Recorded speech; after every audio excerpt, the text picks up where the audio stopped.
नमस्कार, जनता टीवी देख रहे हैं आप। आपके साथ मैं हूं अंजलि भंडारी और बात करेंगे देवभूमि उत्तराखंड की खबरों की।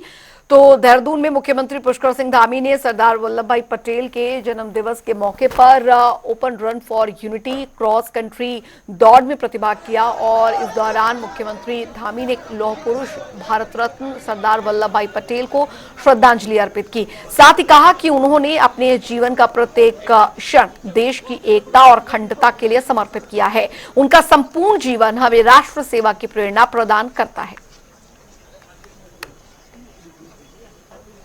आज रन फॉर यूनिटी में भाग लेने वाले सभी युवा छात्र छात्राएं, प्रिय विद्यार्थियों, उपस्थित हमारे पत्रकार मित्रों एवं छायाकार बंधुओं, आज के इस अवसर पर एक भारत श्रेष्ठ भारत की भावना को साकार करने वाले राष्ट्र के महानायक, जिनको हम लौह पुरुष के नाम से भी जानते हैं, भारत रत्न सरदार वल्लभ भाई पटेल जी को मैं अपनी विनम्र श्रद्धांजलि अर्पित करता हूं।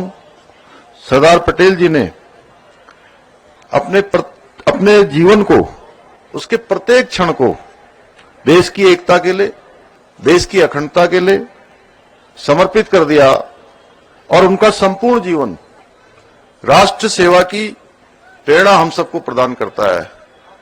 ऐसे महापुरुषों को हम प्रत्येक दिन उनके जन्म दिवस के अवसर पर, विशेष अवसरों पर इसलिए स्मरण करते हैं कि उनका पूरा जीवन हम सब के लिए प्रेरणा का कारण बने। उन्होंने अपने जीवन में जो देश के लिए, समाज के लिए, देश को एक सूत्र में बांधने के लिए, चाहे वो पूरब हो, पश्चिम हो, उत्तर हो, दक्षिण हो, कश्मीर से लेकर कन्याकुमारी तक पूरे देश को एक सूत्र में बांधने का काम, देश की अनेक अनेक रियासतों को जोड़ने का काम सरदार वल्लभ भाई पटेल ने किया। आज सभी भारतवासी उनकी जन्म जयंती के अवसर पर रन फॉर यूनिटी के ऐसे कार्यक्रम में भाग लेकर उनका स्मरण कर रहे हैं। उधर देहरादून में असिस्टेंट प्रोफेसर को नियुक्ति पत्र वितरण कार्यक्रम का आयोजन किया गया। इस दौरान सीएम धामी ने नवनियुक्त असिस्टेंट प्रोफेसर्स को नियुक्ति पत्र बांटे, साथ ही उनके उज्जवल भविष्य के लिए उन्हें शुभकामनाएं भी दी। अपना योगदान देंगे और मैं ये भी देख पा रहा हूँ यहाँ पर कि हमारे जहाँ असिस्टेंट प्रोफेसर हैं उनके साथ उनके अभिभावकगण भी आए हुए हैं और उनके चेहरों पर भी आज जो प्रसन्नता है वो यहाँ झलक रही है और उनके भी सपने पूरे हो रहे हैं। उन्होंने भी सोचा होगा बचपन से कि मेरा बेटा है, मेरी बेटी पढ़ाई करके, तैयारी करके अपनी मंजिल को प्राप्त करे और आप अपनी मंजिल को प्राप्त कर रहे हैं और उनके भी सपने अब आपके साथ जुड़े हुए हैं, क्योंकि जब आप मेहनत कर रहे थे, जब आप तैयारियां कर रहे थे, तो किसी न किसी रूप में वो भी आपके साथ तैयारी कर रहे थे। उनका भी उतना ही योगदान है, योगदान उनका कम नहीं हो सकता है, क्योंकि मैंने इन सब परिस्थितियों को नजदीक से जिया है, नजदीक से देखा है। मैं भी एक सामान्य परिवार में ही, हम सभी लोग सामान्य परिवारों से यहाँ आकर काम कर रहे हैं, तो इसको भली भांति मैं महसूस करता हूं कि एक विद्यार्थी के साथ उसके पूरे परिवार की आशाएं और अपेक्षाएं जुड़ी होती हैं, सपने जुड़े होते हैं। पहले प्रदेश के युवा बहुत मन लगाकर पढ़ाई करते थे, तैयारी करते थे, माता पिता भी तैयारी करवाते थे, छोटा छोटा काम करते थे, घर में कोई सब्जी लगाता था, कोई फल लगाता था, कोई गाय पालता था, भैंस पालता था, दूध का काम करता था, चाय की दुकान, छोटी दुकान करके मेहनत मजदूरी करके अपने बच्चों को पढ़ने लिखने के लिए भेजते थे। लेकिन उनका नंबर नहीं आता था और इस कारण से क्योंकि पेपर लीक हो जाया करते थे, क्वेश्चन बैंक लीक हो जाता था, नकल माफिया नकल करवाते थे और उसके कारण से बहुत बार उनमें वो डिप्रेशन की स्थिति में आ जाते थे। गरीब माता पिता के बेटे बेटियों का जो हक था वो मारा जाता था, उनके साथ खिलवाड़ होता था, उनके भविष्य के साथ। भाइयों बहनों, हम लोगों ने इस समस्या को जड़ से समाप्त करने का संकल्प लिया और 100 से अधिक नकल माफियाओं को जेल की सलाखों के पीछे भेजा और हम नकल का सख्त कानून लेकर आए। उसी का परिणाम है कि आप देख रहे होंगे, अंतर भी साफ दिख रहा है कि लगातार परीक्षाएं हो रही हैं, उसके परिणाम निकल रहे हैं। अब कोई पेपर लीक की बात नहीं आ रही है और चयन उनका ही हो रहा है जिनका चयन होना चाहिए। पहले चयन उनका नहीं होता था जिनका चयन होना चाहिए था।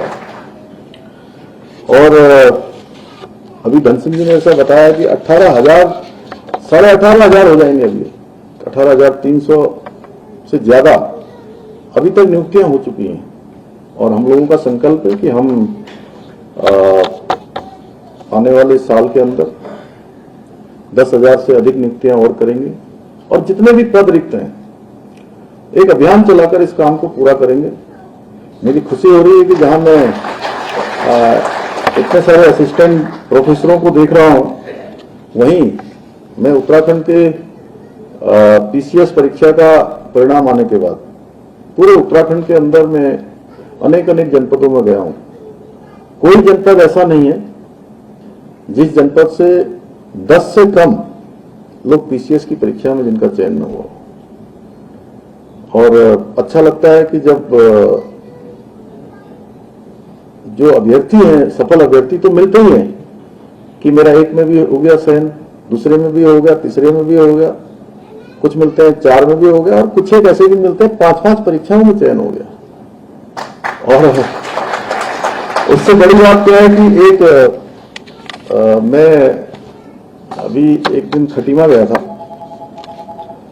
तो वहां एक सर्वेश पाठक नाम के हमारे पॉलीप्लेक्स फैक्ट्री है, उस फैक्ट्री एम्प्लॉयज यूनियन के अध्यक्ष थे। वो बहुत सालों से अध्यक्ष थे। मैं जब 10th में पढ़ता था तब मैं देखता था उनको कि वो उस समय मोपेड गाड़ी आती थी, मोपेड गाड़ी से जाते थे, तो उसमें साइकिलों पर ही ज्यादातर लोग चलते थे और मोपेड पर मोटरसाइकिल चलने वाले को तो मतलब बहुत, क्योंकि मैं भी साइकिल में चलता था, तो बहुत बड़ा आदमी होता था वो जो मोपेड और उसमें चलते थे, तो उनको मैं जानता था। सर्वेश पाठक जी बाद में मिलते रहे और वो इंटक के नेता थे, तो इस नाते बाद में हमारा संपर्क उनसे दूर हो गया क्योंकि मैं दूसरी विचारधारा आइडियोलॉजी में और पार्टी में चला गया।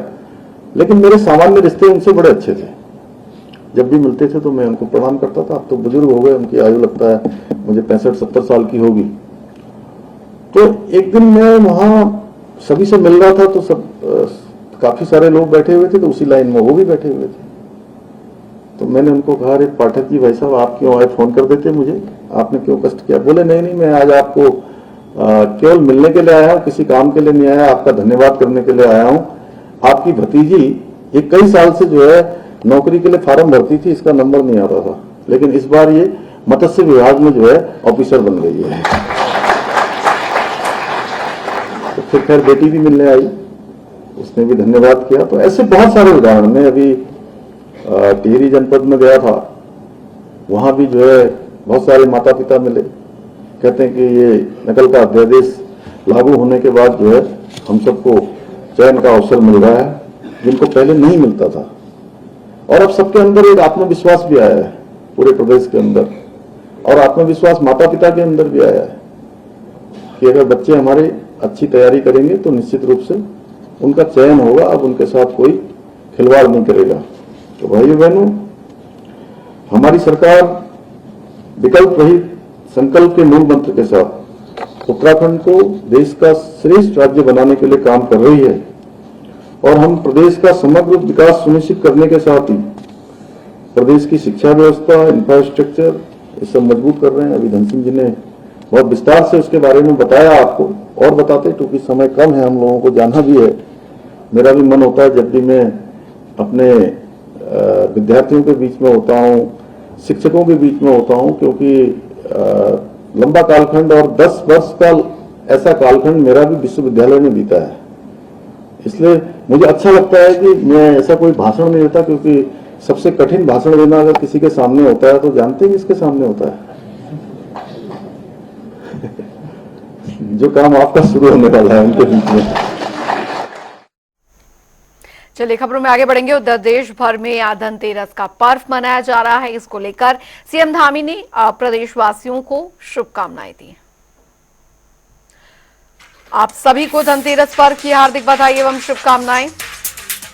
ये पावन पर्व आप सभी के जीवन में सुख, समृद्धि और खुशहाली लेकर आए, ऐसी भगवान धन्वंतरी से कामना करता हूं। आप सभी को धनतेरस पर्व की हार्दिक बधाई एवं शुभकामनाएं।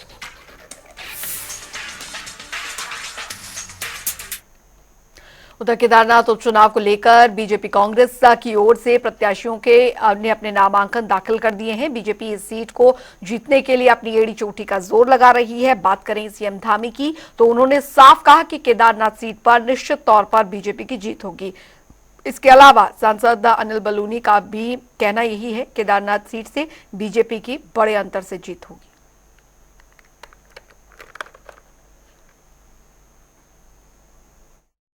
भी जो प्रत्याशी हैं आशा नौटियाल जी, उन्होंने भी 2 बार पहले उस क्षेत्र का प्रतिनिधित्व किया है और सामान्य चुनाव नहीं है, उपचुनाव है और वो क्षेत्र को विकास की जो गति मिल रही है, आज एक भव्य केदार बन रहा है, दिव्य केदार बन रहा है। आपदा के बाद जिस तेजी से वहां पर काम हुआ है, पिछले समय में हमने लगभग 700 करोड़ से भी ज्यादा की योजनाओं के वहां पर शासनादेश हुए हैं, केवल घोषणाएं नहीं हुई हैं। तो लोग इसको समझ रहे हैं और बड़े अंतर से केदारनाथ सीट को आशा नौटियाल को वहां का विधायक बनाकर विकास की गति को तेज करेंगे।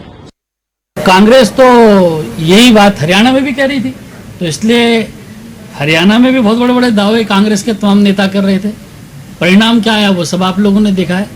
आप आज का माहौल जिन्होंने नहीं देखा वो कृपया करके अगली बैठकों में जरूर जाए, अगले कार्यक्रमों में जरूर जाए और जैसे ही आप केदारनाथ विधानसभा में जाएंगे और किसी भी वहाँ जगह पे किसी गांव में बैठेंगे, आपको स्वयं समझ आ जाएगा कि वहाँ किसके पक्ष में बयार बह रही। देखिए, आप लोगों ने ना उस वक्त भी नामांकन देखा था ना आज भी देखा है। आप लोगों ने, मैंने उस दिन भी देखे थे दोनों और आज भी देखे, तो इसलिए मैं उस दिन भी आश्वस्त था और आज भी मैं आश्वस्त हूँ कि हम एक बड़े अंतर के साथ केदारनाथ विधानसभा को विजयी करेंगे। उधर उत्तराखंड के राज्यपाल गुरमीत सिंह केदारनाथ धाम पहुंचे, जहां पर उन्होंने बाबा केदार के दर्शन कर विशेष पूजा अर्चना भी की। साथ ही देश प्रदेश के लिए खुशहाली की कामना की। इस दौरान उनके साथ बीजेपी राष्ट्रीय महासचिव दुष्यंत कुमार गौतम के अलावा प्रदेश अध्यक्ष महेंद्र भट्ट भी मौजूद रहे। मुझे अत्यंत खुशी है, मैं हर एक भारतीय, पूरी मानवता, हर एक उत्तराखंडी की तरफ से शिव जी को, केदारनाथ जी को, प्रभु को, वाहेगुरु को आभार देना चाहता हूं कि उन्होंने अपना मेहर भरा हाथ हमारे ऊपर रखा है। इस वर्ष की यात्रा बहुत ही सफलतापूर्वक चल रही है। इतना हर्ष होता है कि 43 लाख से भी ज़्यादा जो तीर्थालु हैं, श्रद्धालु हैं, उन्होंने इस बार 4 धाम की यात्रा की है। चलिए खबरों में आगे बढ़ेंगे। उधर आपको बता दें कि दिवाली में किसी भी तरह का कोई भी खतरा ना हो, इसके लिए देहरादून की मित्र पुलिस लगातार काम कर रही है।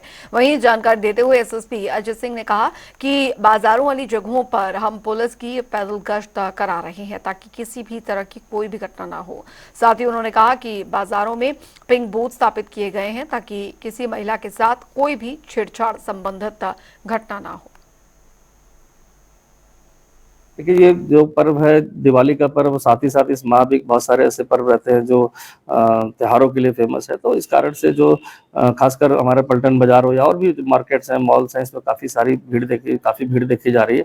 खासकर महिलाएं, बच्चे इसमें ज़्यादा देखा मार्केट में, तो इसलिए पैदल गश्त को ज़्यादा प्रोत्साहित किया जा रहा है कि वाहनों के अलावा पैदल गश्त करें, जिससे कि बाजारों में घूम सकें और ऐसे अवांछनीय तत्व कोई घटना ना कर सकें। ईव टीजिंग की घटनाएं पूर्व में कुछ आई थी, इसको देखते हुए पिंक बूथ भी स्थापित कर दिया गया है कि जो भी शिकायत अगर किसी महिला की या किसी अन्य की इस तरह की होती है, मार्केट में आते हैं, तो उसको तत्काल अटेंड कर लिया जाए। तो पैदल गश्त के साथ साथ जो सत्यापन अभियान और साथ ही साथ जो अतिक्रमण त्योहारों में देखा जाता है, छोटे छोटे फड़ ठेली लग जाते हैं, उसको भी नियमित रूप से हटाया जा रहा है।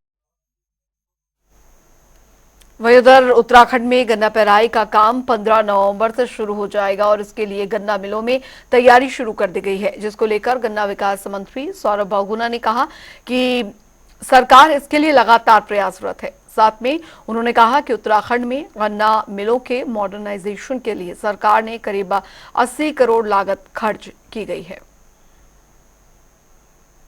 हमारी कोशिश यही है कि 15 से 20 तारीख के बीच में सारी चीनी मिलें जो है वो अपना गन्ना पेराई शुरू कर दें। लगातार हमारा मेंटेनेंस का और अपलिफ्टमेंट का काम चल रहा है मिलों में। 31 अक्टूबर तक हमने टारगेट दिया है ट्रायल रन करने का सभी समस्त चीनी मिलों का। लेकिन मुझे पूर्ण विश्वास है कि 15 नवंबर से 20 नवंबर के बीच में हमारे उत्तराखंड की सारी मिलें पेराई सत्र शुरू कर देंगे। उधर आपको बता दें कि राजकीय स्नातकोत्तर महाविद्यालय के छात्रों ने छात्र संघ चुनाव तिथि घोषित करने की मांग को लेकर पिछले 5 दिनों से महाविद्यालय गेट पर प्रदर्शन कर रहे हैं। इसी के चलते अध्यक्ष पद के संभावित प्रत्याशी छात्र नेता की तबीयत बिगड़ने पर प्रशासन ने आश्वासन देकर अनशन तुड़वाया, जिसके बाद इलाज के लिए उप जिला चिकित्सालय में भर्ती कराया गया। आपको बता दें कि राज्य सरकार के प्रदेश में छात्र संघ चुनाव नहीं कराने के फैसले को लेकर पूरे प्रदेश भर के छात्रों में नाराजगी है।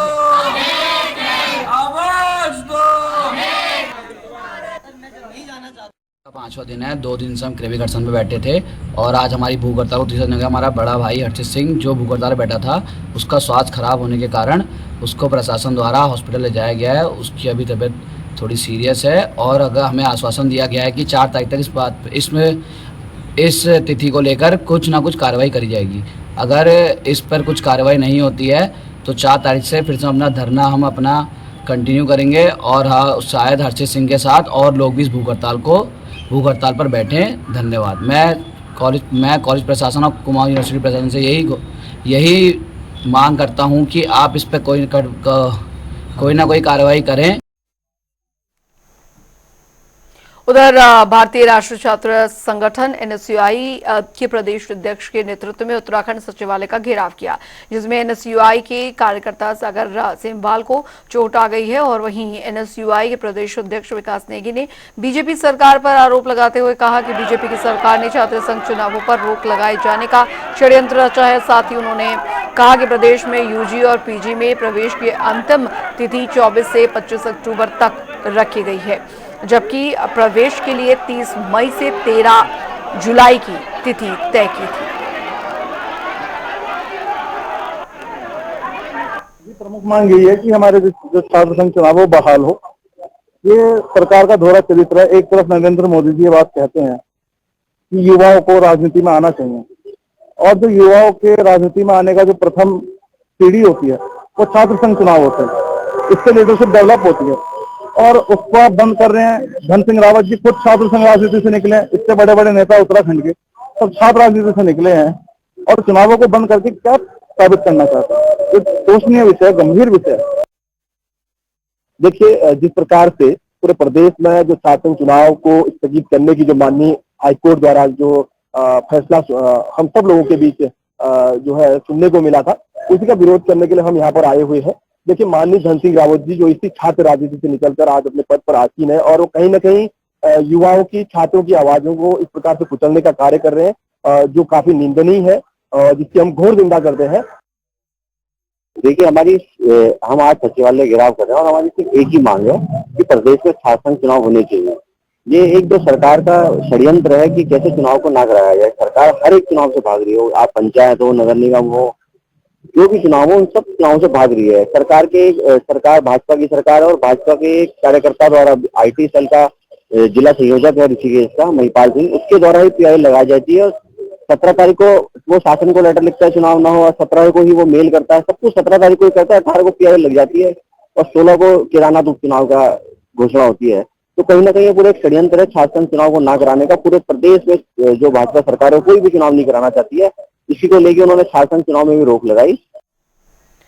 और इस बीच एक बड़ी खबर आ रही है, आपको बता दें पिथौरागढ़ से, जहां पर केंद्रीय रक्षा मंत्री राजनाथ सिंह का दौरा पिथौरागढ़ का। ये इस वक्त की बड़ी खबर। पिथौरागढ़ से 31 अक्टूबर को पहुंचेंगे गुंजी, जवानों के साथ दीपावली मनाएंगे। केंद्रीय मंत्री राजनाथ सिंह रक्षा मंत्री के दौरे की तैयारियां शुरू कर दी गई हैं पिथौरागढ़ में, और पिथौरागढ़ आएंगे रक्षा मंत्री राजनाथ सिंह। ये इस वक्त की बड़ी खबर, 31 अक्टूबर को पहुंचेंगे गुंजी। ये इस वक्त की बड़ी जानकारी आपको बता रहे, जवानों के साथ दीपावली मनाएंगे राजनाथ सिंह। ये इस वक्त की बड़ी खबर, रक्षा मंत्री के दौरे की तैयारियां हुई शुरू। तो पिथौरागढ़ आएंगे रक्षा मंत्री राजनाथ सिंह और यहां पर 31 अक्टूबर को गुंजी पहुंचेंगे, जहां पर जवानों के साथ दीपावली मनाएंगे केंद्रीय रक्षा मंत्री राजनाथ सिंह। बड़ी खबर आपको बता रहे हैं, रक्षा मंत्री के दौरे को लेकर तैयारियां पूरी कर ली गई हैं। पिथौरागढ़ आएंगे रक्षा मंत्री राजनाथ सिंह। इस वक्त की बड़ी खबर, 31 अक्टूबर को पहुंचेंगे गुंजी।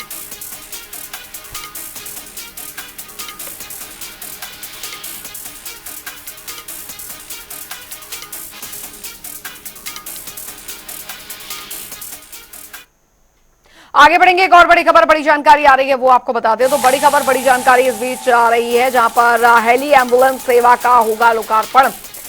बड़ी जानकारी, देश की पहली हेली एम्बुलेंस है संजीवनी, जिसका लोकार्पण किया जाएगा। पीएम मोदी वर्चुअली लोकार्पण करेंगे। ये बड़ी खबर आपको बता दें। कार्यक्रम में सीएम धामी भी मौजूद रहेंगे। इस मौके पर हेली एम्बुलेंस सेवा का लोकार्पण किया जाएगा। तो देश की पहली हेली एम्बुलेंस है संजीवनी, जिसका लोकार्पण प्रधानमंत्री नरेंद्र मोदी वर्चुअली करेंगे। देहरादून से संवाददाता नवीन शुक्ला हमारे साथ इस बीच जुड़ गए हैं ज्यादा जानकारी के साथ। नवीन, हेली एम्बुलेंस सेवा का शुभारंभ आज प्रधानमंत्री नरेंद्र मोदी करने जा रहे हैं वीडियो कॉन्फ्रेंसिंग के जरिए। एक बहुत बड़ी जो कदम है, बड़ा कदम वो यहां पर उठाया जा रहा है। खासकर ये हेली जो एम्बुलेंस सेवा है, जो दुर्गम जगह है, कभी भी किसी की अगर कोई अनहोनी होती है तो उसके लिए एक बहुत संजीवनी का काम करेगी, जैसे कि इसका नाम भी संजीवनी रखा गया है। जी अंजलि, निश्चित तो कहीं ना कहीं केंद्र सरकार डेवलपमेंट के लिए लगा है।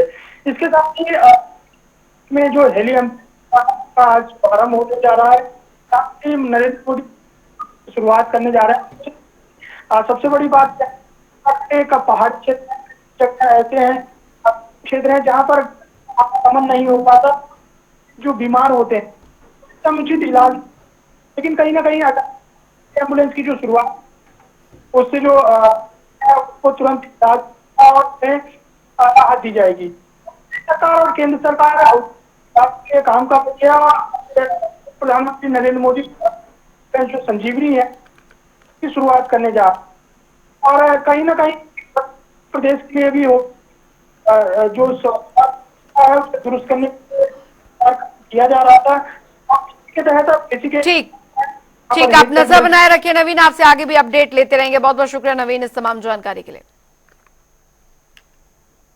चलिए, देवभूमि उत्तराखंड की खबरों में अभी के लिए फिलहाल इतना ही। वक्त एक छोटे से ब्रेक का।